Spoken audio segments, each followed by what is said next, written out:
Laurent Mba quittera la prison centrale du Gros Bouquet le 19 juin prochain. Accusé du crime de détournement de fonds publics et du délit de concussion, l'ancien commissaire général adjoint à l'intégration régionale, qui comparaissait lundi devant la Cour criminelle spéciale, a été condamné à 10 ans de réclusion criminelle, dont seulement 4 ans et 4 mois fermes. Une condamnation qui, à l'instar des premières personnes jugées par cette juridiction depuis le début de la présente session, couvre le temps qu'il a déjà passé en détention préventive. Faut-il croire que tous les accusés vont-ils bénéficier des largesses de la justice, malgré la véracité des faits qui leur sont reprochés? Cela dit, c'est courant l'année 2020 que plusieurs opérations financières suspectes ont été constatées au niveau d'un certain nombre d'administrations de l'État.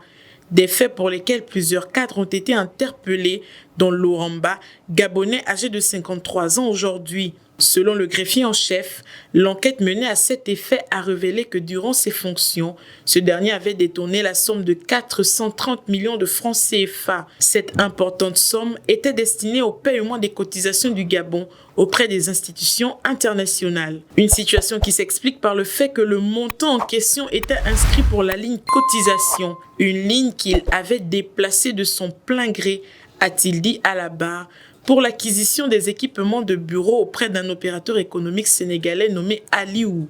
À y regarder de près, il y a eu comme un arrangement entre cet opérateur et l'autorité chargée du service public. D'autant plus que si le premier cité avait été réglé par l'État pour ses prestations, il devait cependant suivre le décaissement par les services financiers d'une somme de 430 millions de francs CFA qu'il allait ensuite partager avec Laurent Mba, le Gabonais.